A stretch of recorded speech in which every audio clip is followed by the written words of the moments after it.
Welcome to Pratap classes. दोस्तों, Pratap classes के YouTube channel पर आपका स्वागत है। आज है 11 अगस्त 2026 और 11 अगस्त 2026 के जितने भी इंडिया और वर्ल्ड के जो करंट अफेयर्स के क्वेश्चन बनते हैं, आज उनका अपने डिस्कशन करेंगे। पूरा वीडियो ध्यान से देखना और लास्ट में आपसे क्वेश्चन पूछूंगा जिनके जवाब आपको कमेंट बॉक्स में देना होगा। आज अपने पढ़ेंगे बहुराष्ट्रीय सैन्य अभ्यास तलिस्मान सेबर 2027 कोरिया मास्टर्स 2026 के अंदर महिला एकल का खिताब किसने जीता, और प्रकृति ज्ञान धाम एक नया पर्यावरण आधारित शिक्षा केंद्र, इनकी आज हम चर्चा करेंगे पूरे लेटेस्ट न्यूज के साथ में। डेली आपको सुबह ये 7:15 पर ये करंट अफेयर्स की क्लास आपको मिलती है। तो जो भी साथी bank, UPSC, SSD, RS, railway, SI, CAT कोई भी एग्जाम हो, उन सभी एग्जाम के लिए डेली आपको ये करंट अफेयर्स की क्लास आपको मिलती रहेगी। तो सभी साथी एक बार करेंगे सेशन को लाइक और शेयर। सभी साथियों को प्यार भरा नमस्कार, गुड मॉर्निंग। तो सबसे पहले हमने कल 10 अगस्त को हमने क्या पढ़ा? हमने पढ़ा एरोबिक जिम्नास्टिक एशिया चैंपियनशिप में महिला वर्ग में भारत का पहला वरिष्ठ स्वर्ण पदक किसने जीता? अरिया पंगबंग ने। इसके अलावा हमने पढ़ा FISU विश्वविद्यालय स्क्वैश चैंपियनशिप के पुरुष व्यक्तिगत वर्ग में स्वर्ण पदक जीतने वाले पहले भारतीय कौन बने? सूरज कुमार चंद। 2026 विश्व एथलेटिक्स अंडर 20 चैंपियनशिप में पुरुषों की भाला फेंक स्पर्धा में रजत पदक किसने जीता? आशीष यादव ने। प्रधानमंत्री मोदी जी ने 8 अगस्त को AI संचालित सुपर कंप्यूटिंग सुविधा परम प्रज्ञा का उद्घाटन कहाँ किया? तो IIT दिल्ली के सोनीपत परिसर में। 7 अगस्त 2026 को भारत के पहले निजी तौर पर विकसित 800 KN FFSC rocket engine Everest का अनावरण किसने किया? तो एस्ट्रोबेस स्पेस टेक्नोलॉजीज ने। नीति आयोग स्कूल शिक्षा गुणवत्ता सूचकांक 2026 के अंदर टॉप पे रहा पंजाब।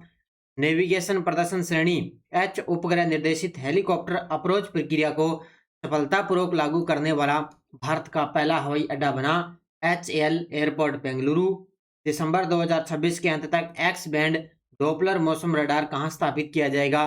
केरल के वायनाड जिले में। और कम लागत वाला पोर्टेबल ऑप्टिकल सेंसिंग उपकरण EI के संस्थान ने विकसित किया? तो IIT गुवाहाटी ने। तो ये कल हमने पूरी डिटेल के माध्यम से इन क्वेश्चनों को अध्ययन किया था। इसका टेस्ट आपको इस ऑल इन वन की टेस्ट सीरीज में आपको डेली टेस्ट मिल जाता है और डेली क्लास की PDF मिल जाती है और वीकली टेस्ट आपको मिल गया।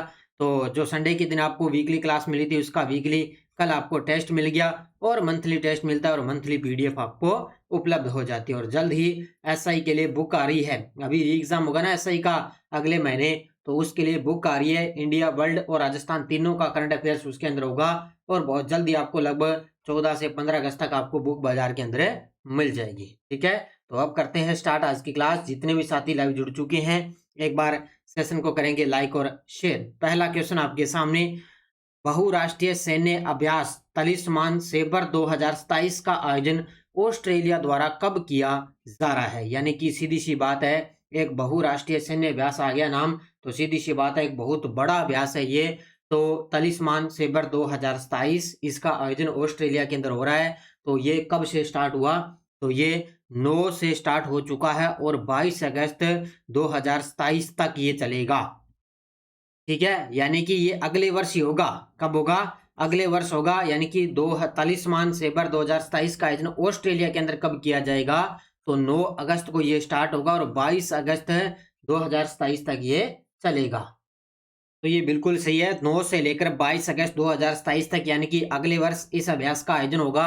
और भारत है ना, भारत इसके अंदर अब तक के सबसे बड़े इस संस्करण के अंदर भारत भी शामिल होने जा रहा है। तो ये अगले वर्ष ऑस्ट्रेलिया के अंदर तलिस्मान सेबर 2027 का आयोजन होगा 9 से लेकर 22 अगस्त 2027 तक। देखो डिटेल, अभ्यास का नाम है तलिस्मान सेबर 2027। नेतृत्व करेगा कौन? ऑस्ट्रेलिया और अमेरिका, दो देश इसका नेतृत्व करेंगे। आयोजन होगा 9 से 22 अगस्त 2027 में और भागीदार रहेंगे 24 प्लस सहयोगी और साझेदार इसके देश इनके अंदर शामिल रहेंगे। और मेजबान रहेगा मुख्य रूप से ऑस्ट्रेलिया इसका मेजबान रहेगा। और भारत है ना, भारत भी इस अभ्यास के अंदर शामिल होगा क्योंकि सबसे बड़ा ये संस्करण है और सबसे बड़े अभ्यास के अंदर भारत भी इसके अंदर शामिल होने जा रहा है। तो याद रखना भी, नेतृत्व तो ऑस्ट्रेलिया और अमेरिका करेंगे, लेकिन इनके साथ में 24 प्लस सहयोगी और साझेदार देश है ना, वो भी इसके अंदर शामिल रहेंगे। तो एक बहुत बड़ा ये युद्ध अभ्यास होगा। तो ये अगले वर्ष 9 से 22 अगस्त 2027 तक इसका निर्धारित तिथि जारी की गई है। भारतीय नौसेना और अमेरिकी नौसेना का विशेष विस्फोटक आयुध निरोधक अभ्यास कहाँ आयोजित किया जा रहा है? तो भारतीय नौसेना और अमेरिकी नौसेना का जो विशेष विस्फोटक आयुध निरोधक अभ्यास है वो कहाँ आयोजित किया जा रहा है? तो ये हो रहा है कोच्चि स्थित दक्षिणी नौसेना कमान के अंदर। ये देखो आपके सामने तस्वीर के अंदर एक तो भारतीय नौसेना शामिल है और अमेरिकी नौसेना का सेना शामिल है। इन दोनों के बीच में विस्फोटक आयुध निरोधक अभ्यास का आयोजन हो रहा है। कहाँ पे? कोच्चि के अंदर। ये स्टार्ट हुआ था कल ही 10 अगस्त को और ये चलेगा 14 अगस्त 2026 तक। देखो डिटेल इन दोनों की। अभ्यास का नाम विशेष विस्फोटक आयुध निरोधक अभ्यास है। किसके बीच में? भारत और अमेरिका के बीच। 10 से लेकर 14 अगस्त 2026 के बीच में। स्थान है दक्षिणी नौसेना कमान, कोच्चि, केरल के अंदर ये युद्ध अभ्यास का आयोजन हो रहा है। क्या उद्देश्य है? गोताखोरी व ईओडी यानी कि विस्फोटक आयुध निरोधक जो अभ्यास है इसके विशेषज्ञों के बीच समन्वय और पेशेवर संबंध मजबूत करना, ये इसका मुख्य उद्देश्य है। तो ये आपको बस ये 3 चीज आपको याद रखनी है कि किसके बीच में हो रहा है। भारत और अमेरिका के बीच। कब हो रहा है? 10 से 14 अगस्त 2026। और कहाँ पे हो रहा है? कोच्चि, केरल के अंदर। ये आपको याद रखना है 10 से 14 अगस्त। 9 अगस्त 2026 को कोरिया मास्टर्स 2026 का महिला एकल खिताब किस भारतीय बैडमिंटन खिलाड़ी ने जीता है? ये देखो आपके सामने तस्वीर के अंदर एक शख्स है। इनका नाम है अस्मिता चाहलिया। क्या नाम है? अस्मिता चाहलिया इनका नाम। इन्होंने 9 अगस्त को कोरिया मास्टर्स 2026 के अंदर महिला एकल का खिताब इन्होंने जीता है। ये देखो आपके सामने तस्वीर के अंदर महिला अस्मिता चाहलिया। ठीक है, तो खिलाड़ी है अस्मिता चाहलिया। खिताब है कोरिया मास्टर्स 2026 महिला एकल का खिताब इन्होंने जीता है। और 9 अगस्त 2026 की बात है। फाइनल के अंदर इन्होंने हान कियान सी को हराया है। अब फाइनल वाला याद रखना, हान कियान सी को हराया। क्या उपलब्धि है? पहला BWF वर्ल्ड टूर का खिताब इन्होंने जीता। और कहाँ पे इस चैंपियनशिप हुई? आसान, दक्षिणी कोरिया के अंदर इस चैंपियनशिप का आयोजन किया गया था। क्योंकि कोरिया मास्टर्स का नाम आ गया तो सीधी सी बात है दक्षिणी कोरिया के अंदर इसका आयोजन हुआ है। तो ये अस्मिता चाहलिया जिन्होंने फाइनल के अंदर आहान किहान सी को हराया है। तो गजब का प्रश्न है ना। तो महिला एकल का खिताब अस्मिता चाहलिया ने जीता है। 2026 के डिराक मेडल से किस भारतीय भौतिक वैज्ञानिक को सम्मानित किया गया है? ये देखो आपके सामने तस्वीर के अंदर दो 2026 के डिराक मेडल से किस भारतीय भौतिक वैज्ञानिक को सम्मानित किया गया? इनका नाम है दीपक धर। क्या नाम है? ऑप्शन नंबर बी, दीपक धर। और इनको डिराक मेडल से भारतीय भौतिक वैज्ञानिक इनको सम्मानित किया गया है। ठीक है, तो पुरस्कार है 2026 का डिराक मेडल। भारतीय विजेता रहे हैं दीपक धर। क्या क्षेत्र है इनका? सैद्धांतिक यानी कि भौतिक के क्षेत्र में इनको यह अवार्ड मिला है। 8 अगस्त को कहाँ पे? ट्रिएस्टे इटली के अंदर एक स्थान है, वहां पे इनको ये अवार्ड मिला। इन्होंने साझा किया है बर्नार्ड डेरिडा के साथ, मार्का मेजार्ड और हेम सोम्पोलिस्की इनके साथ इन्होंने इस पुरस्कार को साझा किया है। तो फिलहाल आपको याद रखना भारतीय वैज्ञानिक दीपक धर को डिराक मेडल से सम्मानित किया गया। भारत अगले वर्ष किस प्रथम महोत्सव की मेजबानी करेगा? यानी कि अगले वर्ष यानी कि 2027 के अंदर भारत है वो 2027 के अंदर किस प्रथम महोत्सव की मेजबानी करने जा रहा है? तो ये करेगा ग्लोबल साउथ फिल्म महोत्सव की। ऑप्शन नंबर 1 है। किसकी करेगा? ग्लोबल साउथ फिल्म महोत्सव की भारत 2027 के अंदर मेजबानी करने जा रहा है। अभी तारीख वगैरह कोई फिक्स नहीं है, लेकिन सीधा इतनी सी बात है कि 2027 के अंदर भारत ग्लोबल साउथ फिल्म महोत्सव की मेजबानी करेगा। ठीक है, तो भारत अगले वर्ष पहले ग्लोबल साउथ फिल्म महोत्सव की मेजबानी करेगा। घोषणा हुई है मुंबई के ब्रिक्स ओवेस बाजार के अंदर इसकी घोषणा हो चुकी है। उद्देश्य फिल्म एवं मनोरंजन क्षेत्र में अंतर्राष्ट्रीय सहयोग बढ़ाना, ये उद्देश्य है। NFDC और भारतीय राष्ट्रीय फिल्म अभिलेखागार समेत कई संस्थानों ने ब्राजील, रूस और वियतनाम के संस्थानों के साथ में समझौते किए हैं। तो ये अपना भारत वाला विशेष तौर से याद रखना है कि अगले वर्ष भारत भी ग्लोबल साउथ फिल्म महोत्सव की मेजबानी करेगा।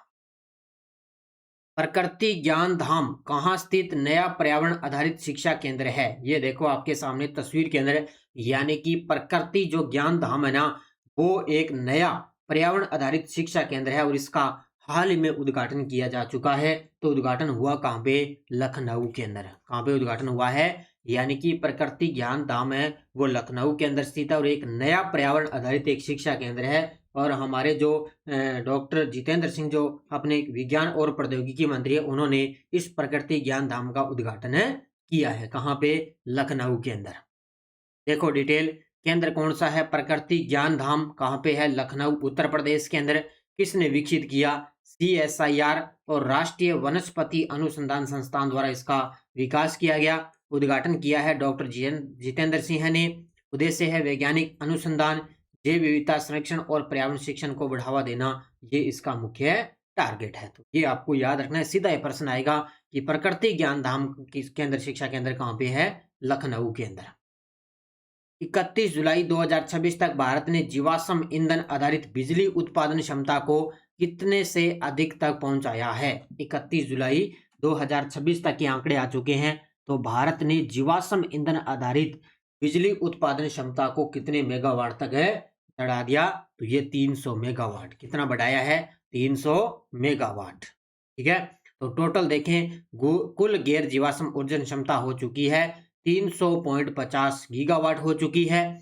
2030 तक लक्ष्य रखा है 500 गीगावाट का। अब देखो 2026 चल रहा है तो उसके अंदर 300.50 गीगावाट हो चुकी है और 2030 तक 500 गीगावाट का इन्होंने लक्ष्य रखा है।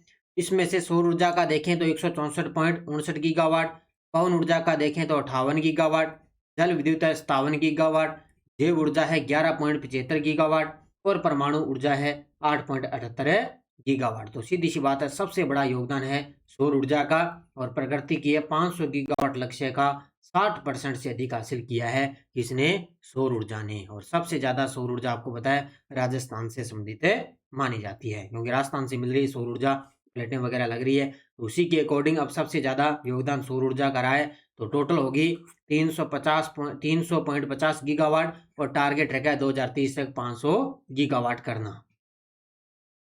भारत के समुद्री प्रशासन को आधुनिक बनाने के लिए ई समुद्रम का शुभारंभ कब किया गया है? भारत के समुद्री प्रशासन को आधुनिक बनाने के लिए ई समुद्र क्या है? ई समुद्र का शुभारंभ कब किया गया? 8 अगस्त 2026 को। कब किया गया? 8 अगस्त 2026। ठीक है। तो पहल कौन सी है? ई समुद्र है जिसका शुभारंभ 8 अगस्त को हुआ। उद्देश्य है समुद्री सेवाओं को एक डिजिटल प्लेटफॉर्म पर लाना।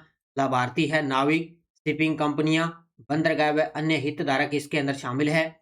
मुख्य सुविधाएं 24/7 शिकायत निवारण, डिजिटल रोजगार समझौते और नाविक ट्रैकिंग डैशबोर्ड, ये इसके अंदर शामिल रहेंगे। और फोकस क्या रहेगा? नाविकों की सुरक्षा और संरक्षा और उनका कल्याण करना, ये इसका मुख्य उद्देश्य रहेगा। क्योंकि सीधी सी बात है, ई समुद्र का नाम है। अब आपको पता है जितने भी जो लाभार्थी नाविक वगैरह है, कोई वहां पे कंपनियां हैं, कोई बंदरगाह है, ठीक है, उनकी हर तरह से सुरक्षा करना एक प्रकार का एक डिजिटल प्लेटफॉर्म है। उनको हर शिकायत निवारण से संबंधित इस पे सूचना मिलेगी, डिजिटल रोजगार समझौते से संबंधित जानकारी मिलेगी, नाविक जो ट्रैकिंग डैशबोर्ड है उससे संबंधित भी इस पहल से जानकारी मिलेगी। तो ये इसका टारगेट है रहेगा। भारत भर के शहरी सहकारी बैंकों के आधुनिकीकरण के लिए प्रौद्योगिकी और साइबर सुरक्षा पहल का शुभारंभ किसने किया है? ये देखो आपके सामने तस्वीर के अंदर है। भारत भर के शहरी सहकारी बैंकों के आधुनिकीकरण के लिए प्रौद्योगिकी और साइबर सुरक्षा पहल का शुभारंभ किया है हमारे गृह मंत्री अमित शाह जी ने। किसने किया है? हमारे गृह मंत्री अमित शाह जी ने। बस ये थोड़ा सा याद रखना, हमारे गृह मंत्री अमित शाह जी। कार्यक्रम है सहकार नव क्रांति, स्थान है मुंबई के अंदर। उद्घाटन किया राष्ट्रीय शहरी सहकारी वित्त और विकास निगम के नए परिसर का इन्होंने उद्घाटन किया। कौन सी पहल? Bank in a box. कौन सी पहल है? Bank in a box. उद्देश्य है शहरी सहकारी बैंकों का आधुनिकीकरण करना। क्या सुविधा रहेगी? कोर बैंकिंग, डिजिटल भुगतान, क्लाउड इंफ्रास्ट्रक्चर और नियामक अनुपालन करना, ये इसके अंदर मुख्य रूप से सुविधा रहेगी। वैसे गजब का नहीं है, बस थोड़ा सा इसको ध्यान में रखना। इस प्रकार का क्वेश्चन आपको एग्जाम में मिल सकता है। अब देखो आपके सामने वन लाइनर करंट पहला है। ईरान ने 9 अगस्त 2026 को अपने सर्वोच्च राष्ट्रीय सुरक्षा परिषद के नए प्रमुख के रूप में पूर्व क्रांतिकारी गार्ड कमांडर मोहसेन रेजाई को नियुक्त किया है। पहला पॉइंट नोट कर लेना भी, ईरान ने अपने सर्वोच्च राष्ट्रीय सुरक्षा परिषद के लिए क्रांतिकारी गार्ड कमांडर मोहसेन रेजाई को नियुक्त किया। असम ने सोनितपुर जिले के सोनाई रुपई वन्य जीव अभयारण्य में नए कलामती वन्यजीव रेंज कार्यालय का उद्घाटन किया है। उपराष्ट्रपति सीपी राधाकृष्णन जी ने अगस्त क्रांति के अवसर पर 9 अगस्त को अंडमान और निकोबार द्वीप समूह में हर घर तिरंगा अभियान का शुभारंभ इन्होंने कर दिया है। भारत में एशियाई शहरों की आबादी में उल्लेखनीय वृद्धि दर्ज की गई, जिसमें 2015 से में 523 से बढ़कर 2025 के अंदर 891 हो चुकी है। भारत सरकार ने प्रवर्तन निदेशालय यानी कि ईडी के निदेशक राहुल नवीन का कार्यकाल 1 वर्ष के लिए बढ़ा दिया गया। वे अब 13 अगस्त 2027 तक इस पद पर बने रहेंगे। तो 1 वर्ष का इनका कार्यकाल बढ़ा दिया, तो ये चर्चा में आ चुके हैं। ये वन लाइनर है, इनको अच्छे तरीके से पढ़ा करो। लगभग ज्यादा चांस मैं वन लाइनर आपको करवाता हूं ना, इनमें से क्वेश्चन आपको सीधा एग्जाम में मिल जाएगा। ये टेलीग्राम ग्रुप है, कोई सूचना, कोई लिंक, कोई नोटिफिकेशन सब आपको टेलीग्राम पे सूचना मिलती है। पिछले वीडियो का क्वेश्चन क्या था, 5 से 9 अक्टूबर 2026 तक आयोजित होने वाले एशियाई राफ्टिंग चैंपियनशिप 2026 की मेजबानी कौन सा शहर करेगा? तो ये करेगा बोलेंग, और है कहाँ पे? अरुणाचल प्रदेश के अंदर। बहुत सारे विद्यार्थी ने बड़े गजब के जवाब दिए, उन सभी को बहुत बहुत शुभकामनाएं। अब देखो क्वेश्चन फॉर यू आपके लिए, भारत अंतर्राष्ट्रीय चावल सम्मेलन 2026 का आयोजन कहाँ होगा? मुंबई, हैदराबाद, दिल्ली, बेंगलुरु। इसका जवाब आपको कमेंट बॉक्स में देना है।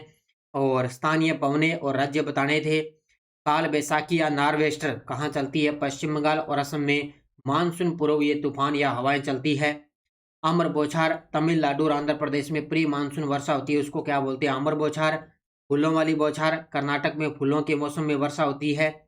लू कहाँ चलती है? पंजाब से बिहार तक गर्म हवाएं। और कोपेन के जलवायु वर्गीकरण में डब्ल्यू शब्द प्रदर्शित करता है शुष्क शीत ऋतु को। तो ये आपको याद रखना है अच्छे तरीके से, ये दोबारा रिपीट हो सकते हैं। आए हुए पर्सन में आपको ये करवा रहा हूं उनका रिवीजन, ठीक है। अब आपके लिए नेक्स्ट डोज मैंने मुहिम एक स्टार्ट कर दी। अब जितने भी जो मुख्य मुख्य अपने विश्व के अंदर जो संस्थाएं हैं ना, उनको उनकी स्थापना और उनका मुख्यालय आपको याद रखना है। तो नाटो की स्थापना कब हुई थी और इसका मुख्यालय कहाँ पे है? WHO संगठन की स्थापना कब हुई थी, इसका मुख्यालय कहाँ है? एशियन विकास बैंक की स्थापना कब हुई थी और इसका मुख्यालय कहाँ है? अब इस प्रकार के क्वेश्चन आपको, ये बेसिक चीजें हैं। अब अगले 3 से 4 दिन में आपको यही करवाऊंगा, क्योंकि ये बड़ी बड़ी संस्थाएं हैं, इनके नाम आपको याद रखने अच्छे तरीके से, ठीक है। अब इन तीनों के जवाब आपको कमेंट बॉक्स में देना है। ये SI 2021 री एग्जाम की करंट अफेयर्स की अपनी टेस्ट सीरीज चल रही है। इसके अंदर सारी PDF जितनी भी क्लासें मैंने करवाई उनकी PDF अपलोड हो गई। और CAT के 10 मॉडल पेपर चल रहे हैं, इसके अंदर 3 मॉडल पेपर अपलोड हो गए, चौथा आज आपके लिए उपलब्ध हो जाएगा। और RS प्री एग्जाम की है, CAT है, इन सब की टेस्ट सीरीज आपके लिए उपलब्ध है। तो सभी साथी करेंगे वीडियो को जाते जाते लाइक शेयर। ये थी आज की अपनी क्लास, और अच्छे तरीके से पढ़ो। लगातार मैं पूरी कोशिश कर रहा हूँ कि डेली की क्लास आपको कंटिन्यू दी जा रही है। धन्यवाद। जय हिंद, जय भारत, जय राजस्थान।